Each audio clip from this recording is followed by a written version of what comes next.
for Cameron Mahai! Yeah. Alright. Old ways, new women, gotta keep them balanced. The girl of your dreams to me is probably not a challenge. Hey, hi, I'm Cameron, and no, I am not wearing underwear. So please stop looking. This is my second time doing stand-up. Thank you, sir. The first one went pretty well, which is why I'm like nervous to be here a second time, because I'm terrified of failure. But I try to think back to like encouraging things. Like when I was growing up, my dad always told me that failure is an inevitability, and it's our mistakes that make us human. And I tried to, well, I'm sorry, I'm paraphrasing. What he actually said was, you're a failure and a disappointment and I hate you. And if you don't get out of the house, I'm gonna call the cops. But I can read between those lines, baby. I know what's going on. No, my dad was raised very traditionally. He grew up in Iran, which is Iran for you Americans. And he was raised in a very traditional Muslim household. His father was in the Air Force. So he had a very, old-fashioned, upraising. And so you can imagine what he felt like when he came to America, had a son who, when he was 6 years old, put on a tutu and was like, I'm Camarina, the ballerina. He was like, I fled a revolution for this? I had to leave a country that was in social and economic collapse to watch this shit? I just watched like as a single Islamic tear. No, I was raised, I am half Persian. Thanks to my pants is a little more believable.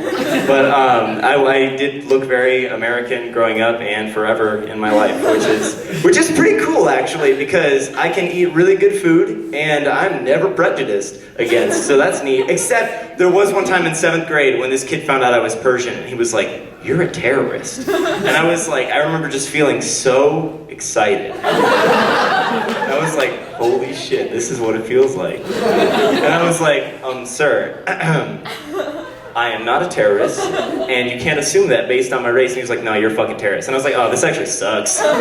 This is no good. Yeah, he got expelled for like something. Actually, ironically, I think he like made a bomb threat, which was pretty cool for me. But growing up, I like to think I was a pretty gender neutral kid, mostly because I went to school dressed like a boy, but kids at school would call me a girl. So like it like balances out. But they had other like endearing nicknames too, like little bitch and girly boy, and that kid whose dad always drops him off without saying I love you. Just a bunch of fun stuff.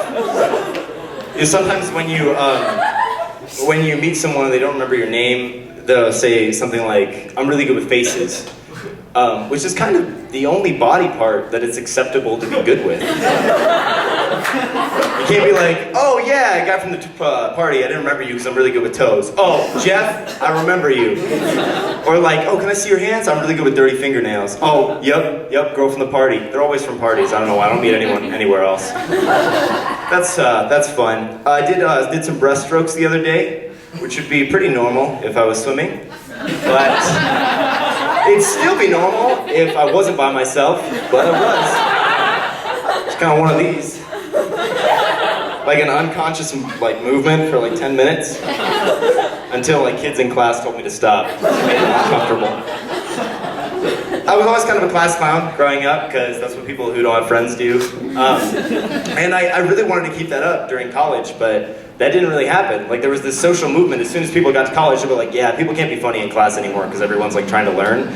But I remember I took a circuits class my first year here, and I am an electrical engineering major, and yes sir, I do hate myself.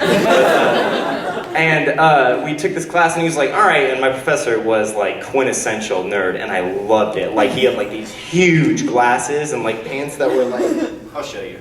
Like up here. And then, no one needs to see that, I'm sorry. And then he was just like, all right, this unit that we're gonna be talking about is a unit of conductance, it's called Siemens, and and I was just like in the back like, Siemens. Right, this guy knows what, oh no, all right. Everyone else in class was like, what the fuck is your problem? And I was like, oh, okay, we can't be funny in school anymore. And then I just had no purpose, so I just continued getting C's until I flew off into the distance and just vaporized. That's where my life is right now. Michael Crow, that's a fun topic. Oh, wow. Oh, thank you. Michael Crow is actually in the audience today, which didn't expect that.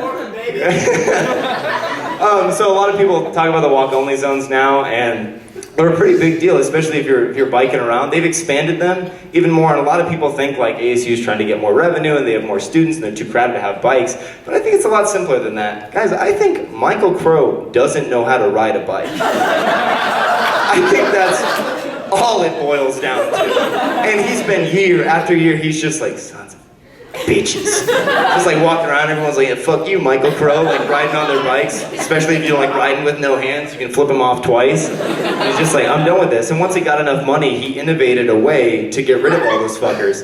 And then now he just walks around campus like, hey, you sons of bitches. That's my Michael Crow impression. It's pretty good. Sorry, I've been a little immature. Let me try to, I've been pretty mature lately.